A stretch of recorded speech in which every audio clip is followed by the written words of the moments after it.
Olá, turma. Sou o professor Pablo Moitinho. Seguimos com os nossos estudos do Direito Penal, parte especial aqui na nossa pós-graduação em Prática em Direito Penal na Escola Superior Universitária. Hoje nós vamos falar sobre os crimes contra a paz pública. Mas antes disso, uma breve apresentação do professor. Meu nome é professor Pablo Moitinho, sou mestre em Direito Penal pela USP, professor da graduação, curso preparatório, pós-graduação, autor de obras jurídicas, palestrante e conferencista. Já fui dirigente da Fundação Casa, tendo atuado na Corregedoria e na direção regional. Sou advogado criminalista em São Paulo, atuando como membro efetivo da Comissão de Política Criminal Penitenciária e Pesquisa e Pós-Graduação da OAB, e também sou oficial da reserva do Exército Brasileiro. Aqui segue meu Lattes para vocês e os nossos endereços nas redes, nas mídias, sociais. Será um grande prazer tê-los comigo aí nas minhas redes. No Twitter e no Instagram, meu nome mesmo, @Pablo Moitinho, no Facebook e também no LinkedIn. Então, me sigam, eu sigo vocês também na rede, a gente vai trocando ideias e aprendendo juntos, tá bom? Então, vamos falar um pouquinho aí do nosso tema de hoje, Código Penal, parte especial, parte geral, teoria do crime e teoria da pena. Nós avançamos o estudo da parte especial, ou seja, os crimes em espécie. E aí hoje eu gostaria de conversar um pouco com vocês sobre os crimes do título 9, dos crimes contra a paz pública. Professor, o bem jurídico tutelado aqui é a paz pública? Exato. Como nós já dissemos, o Código Penal na parte especial, do artigo 121 ao artigo 359, ele é organizado em títulos. Cada título representa um bem jurídico protegido. Então, como exemplo, título 1, crimes contra a pessoa. Capítulo 1, crimes contra a vida, homicídio, infanticídio, aborto, induzimento, instigação, auxílio, suicídio e automutilação. E assim por diante. Título 2, crimes contra o patrimônio. Título 6, crimes contra a dignidade sexual. E aqui no título 9, nós temos os crimes contra a paz pública. Então, veja, cada título representa um bem jurídico protegido pelo direito penal. Aqui no título 9, turma, nós temos como bem jurídico, ou seja, a objetividade jurídica, o bem da vida tutelado é a paz pública, ou seja, quer-se evitar com o direito penal, em última razão, em última ratio, em última análise, que nós tenhamos aí abalos, no que se espera de uma vida comum em sociedade, no sentido de produzir resultados negativos, conturbações perante a sociedade, o que não se espera que se tenha na sociedade. E aí nós temos poucos tipos penais aqui nesse título dos crimes contra a paz pública. É importante ressaltar, turma, que todos esses bens jurídicos que nós vamos ter aqui, esses tipos penais tutelando a paz pública, eles vão ter como vítima, ou seja, como tutela primeira, o que a gente chama de vítima primária, a própria sociedade, a própria coletividade, ou seja, quando você pratica um desses crimes, você está atingindo, perturbando o convívio em sociedade, ou seja, a paz pública. Quando nós temos como vítima a sociedade, nós temos o chamado crime vago. Então, esses crimes aqui nós podemos chamar de crimes vagos. O que é um crime vago? Crime vago é aquele crime no qual a vítima é a sociedade, ok? A coletividade. Vamos ver quais são esses crimes? Vamos falar aqui do primeiro. Incitação ao crime. Vamos falar primeiramente aí da incitação ao crime. Qual é o tipo penal? Vou colocar aqui para vocês. Artigo 286 do Código Penal. Incitar publicamente a prática de crime. Pena, detenção de 3 a 6 meses ou multa. Então veja, turma, o que diz o tipo penal? Incitação ao crime. Incitar significa fazer surgir a ideia, ou seja, incentivar, um incentivo. E aí tem a característica, de forma pública. De forma pública, então não é num ambiente privado, é de forma pública a prática de um crime, né? E aqui eu chamo a atenção para você, porque aqui eu não estou dizendo que eu estou falando para fulano ou ciclano praticar um crime. Não estou incitando João, Pedro, Maria a praticar um crime. Eu estou incitando um sem número de pessoas. Então, uma característica importante aqui desse crime, qual é? É que é necessário que esse incentivo ele seja feito de forma pública e direcionado a pessoas indeterminadas. Vamos dar um exemplo, professor, para eu compreender esse crime? Sim. Por exemplo, em uma reunião de greve de rodoviários, né? Em uma praça, por exemplo, num local público, alguém pega e começa a incentivar as outras pessoas a destruírem um ônibus, por exemplo. Ou seja, a praticarem um crime de dano. Você está incitando as pessoas à prática de um crime, tá? Então, outro ponto importante é a prática de crime e não a prática de contravenção penal. Então, por exemplo, incentivar a prática de jogo do bicho, que é a contravenção penal, já não enquadra aqui, tá? Então, aqui, para eu ter a incitação ao crime, eu tenho a necessidade de observância desses elementos, tá? E outra, na incitação ao crime, o crime ainda não ocorreu, ou seja, o estímulo ainda é direto, com essa clara instigação fazendo surgir a ideia, né? Numa manifestação, outro exemplo, o indivíduo sobe no carro e grita para as pessoas destruírem o patrimônio público, tá? Então, veja, é ato futuro, que também não admite a modalidade culposa, só admite a modalidade, o elemento subjetivo, então aqui é o dolo, ok? Tranquilo? Pena, turma, qual que é a pena que nós temos para o crime de incitação ao crime? Detenção de 3 a 6 meses, detenção de 3 a 6 meses e multa. Portanto, trata-se de um crime de menor potencial ofensivo. Cabível, portanto, as medidas despenalizadoras do Juizado Especial Criminal, dentre as quais destacamos a composição civil dos danos, a transação penal e, mesmo com uma pena mínima inferior a 1 ano, a possibilidade de suspensão condicional do processo. Tá? Aqui eu chamo a atenção de vocês pelo seguinte: nós temos, quem está com o código desatualizado aí, não vai ter esse parágrafo único aí nesse crime de incitação ao crime. Por que não, professor? Porque ele foi inserido recentemente pela Lei 14.197 de 2021. Então, veja.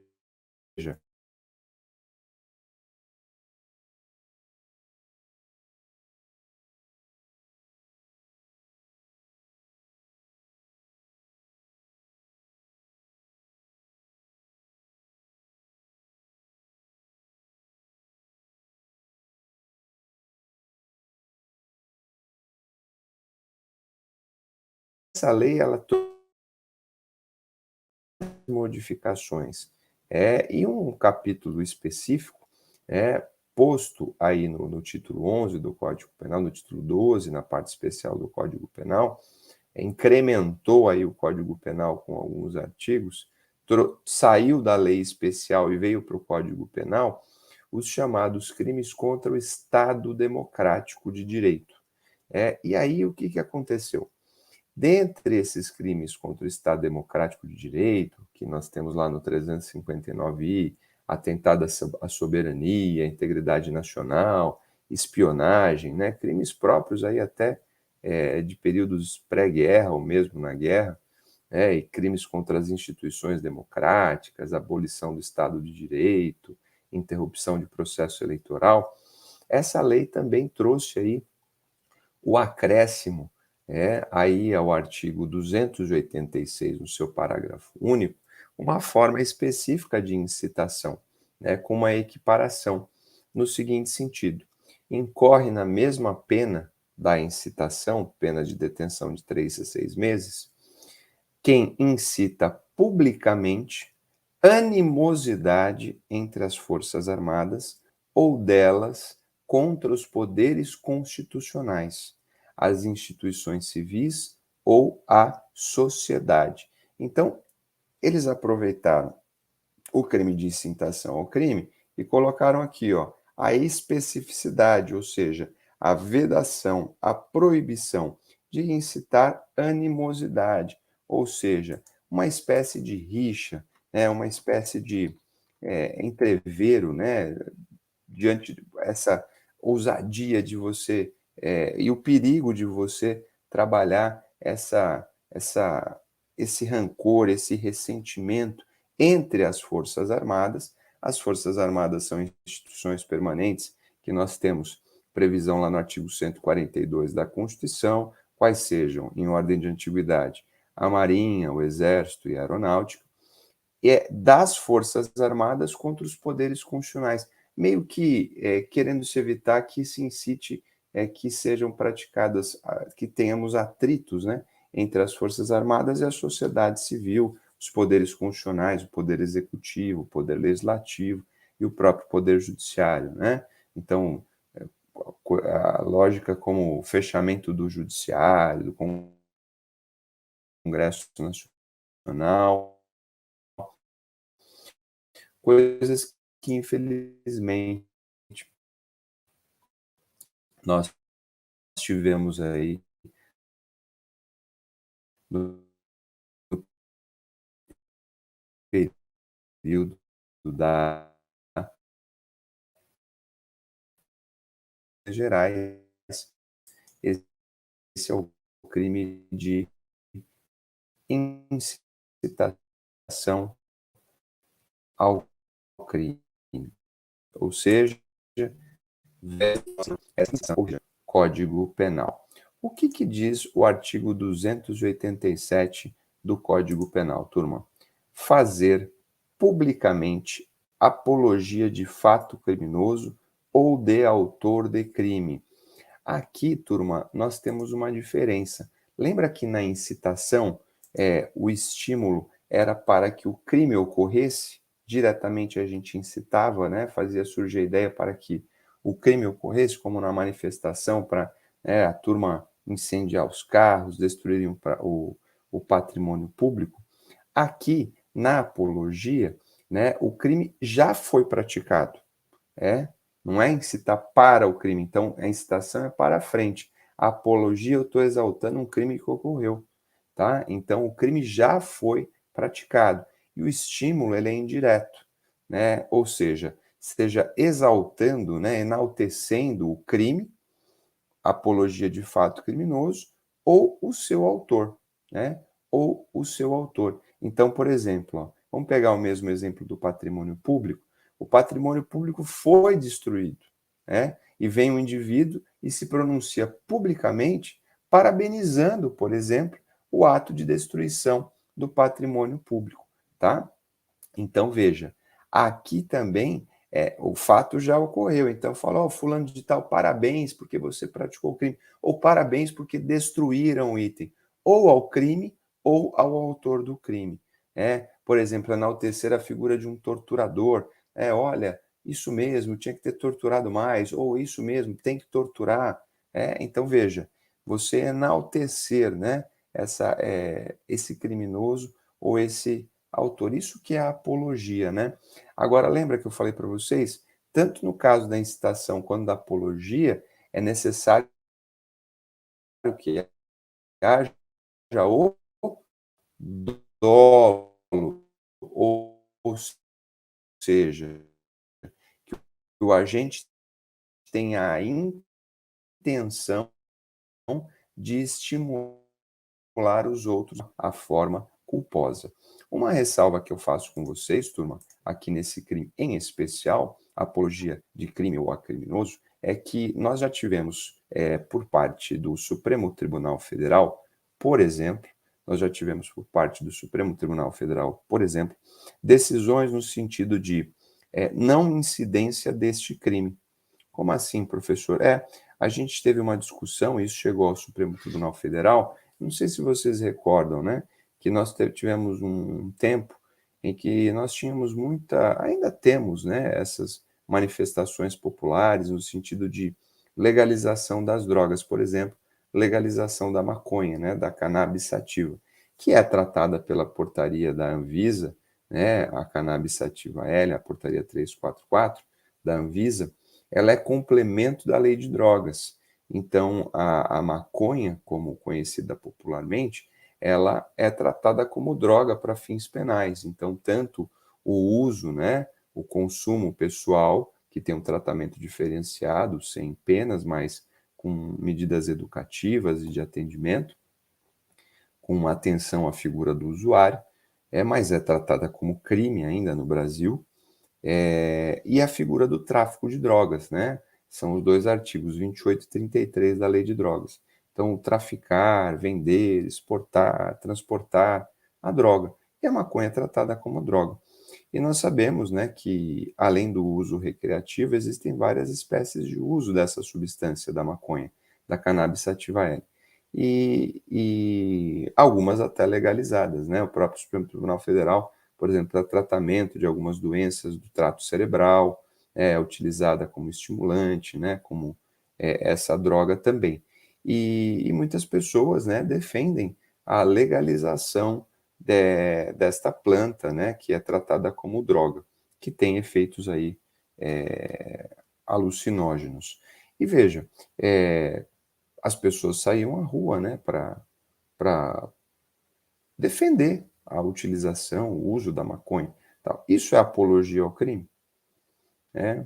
Isso é apologia ao crime, ao fato criminoso, sendo que utilizar a maconha seria você fazer apologia a um fato que caracteriza o crime de tráfico de drogas, por exemplo, ou de uso de drogas.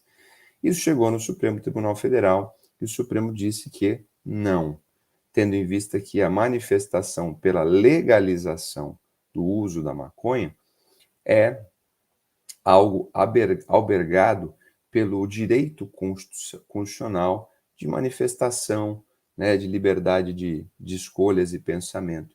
Então, o Supremo proibiu a criminalização da conduta daqueles que participam da Marcha da Maconha.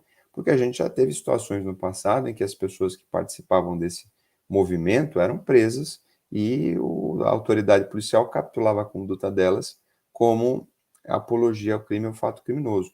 Né? Muitos autores também de músicas, né, e grupos, né, como o próprio Marcelo D2, né, que tinha uma banda que se chamava Planet Hemp, não sei se vocês se recordam, mas ele falava também, defendia, né, a utilização da maconha e diversas vezes respondeu aí por este crime. Então hoje a gente já tem um entendimento do Supremo nessa possibilidade da liberdade de manifestação pela defesa, se entende que não se está defendendo ou fazendo, enaltecendo o crime, e sim no sentido de procurar o debate na sociedade, procurar a legalização da utilização dessa substância, é que as pessoas estão nessa situação. E nesse sentido, o fato é atípico, ou seja, ele não pode ser criminalizado.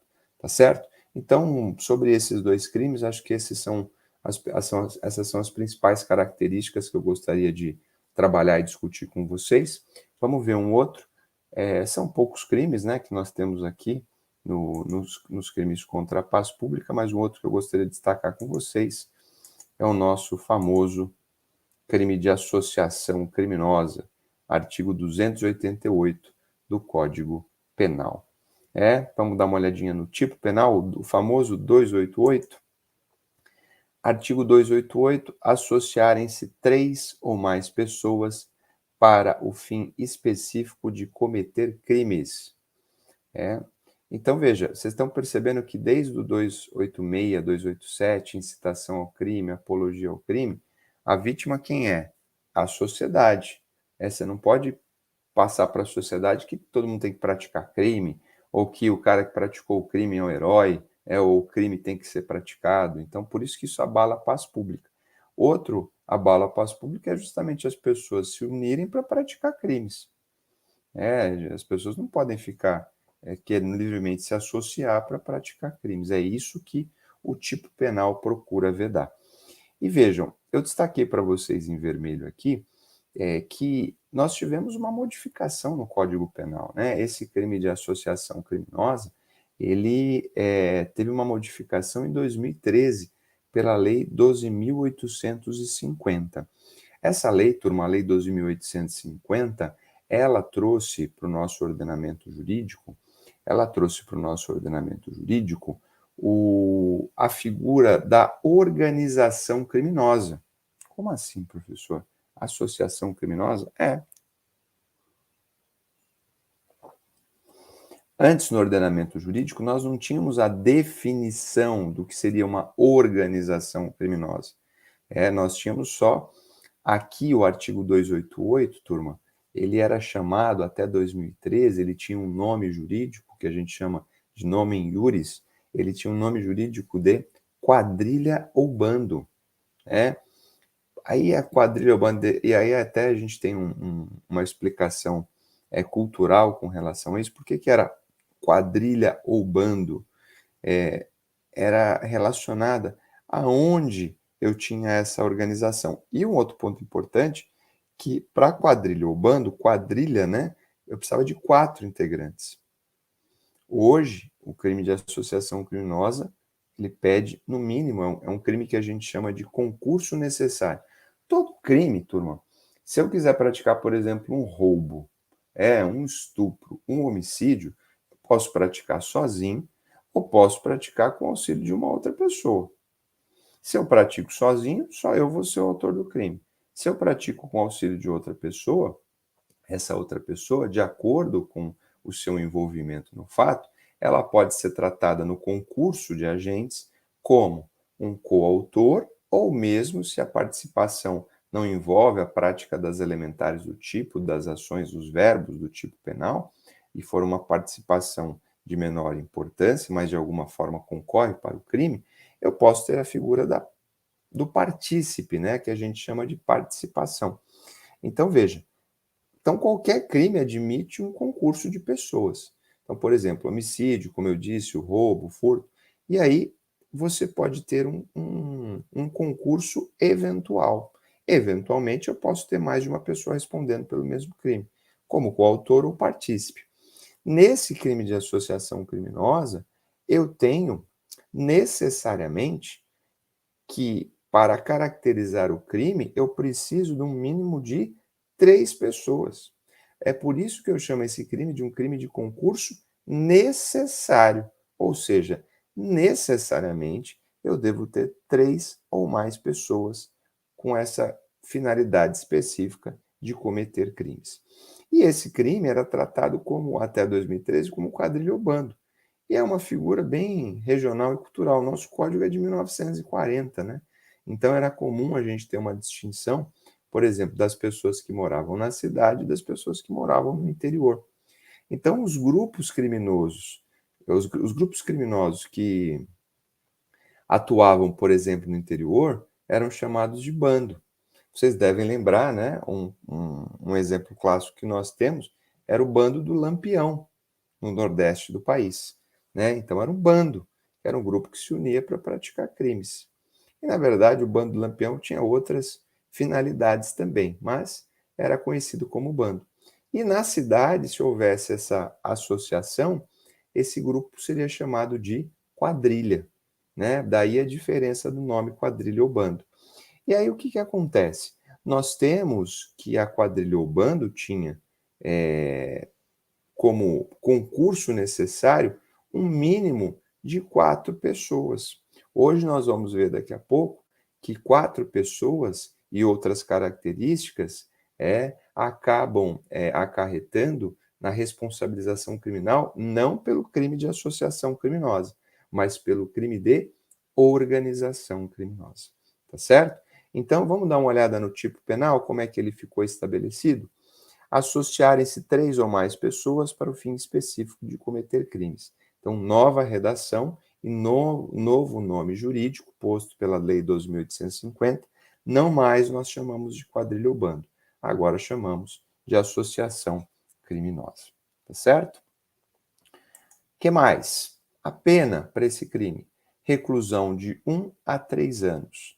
Então veja, aqui eu não tenho mais agora, turma, a figura de uma infração de menor potencial ofensivo, como a gente viu nos crimes de incitação e apologia. Aqui a pena máxima é de 3 anos, portanto, maior do que 2. Então, o artigo 61 da Lei 9.099 de 95 ele considera de menor uma infração de menor potencial ofensivo os crimes cuja pena sejam inferiores a 1 ano.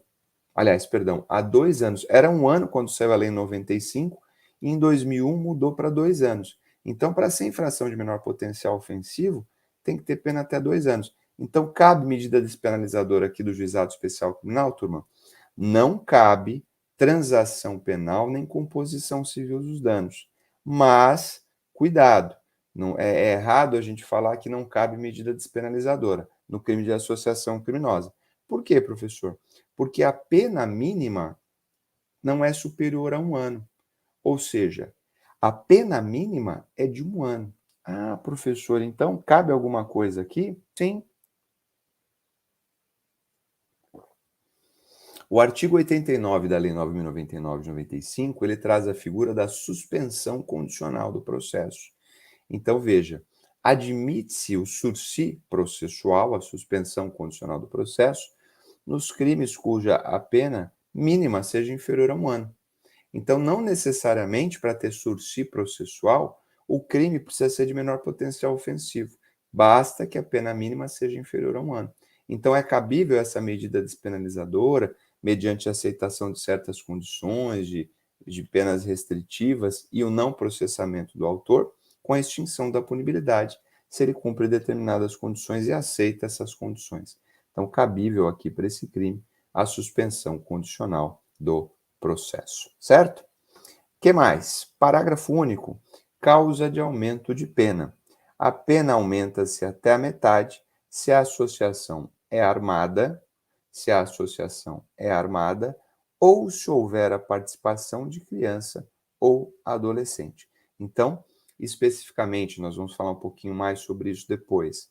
Eu tenho uma causa de aumento de pena até a metade se eu tenho à disposição dessa associação armas, e a gente vai ter que conversar que tipo de armas são essas, né? Qualquer arma, ou há uma especificidade, ou ainda se houver a participação de criança ou adolescente, tá? Então, essa aqui é a figura típica do artigo 288, cuja características, né, e observações sobre esse tipo nós teremos aí nas cenas do próximo capítulo, no nosso próximo bloco. Daqui a pouco a gente volta, turma.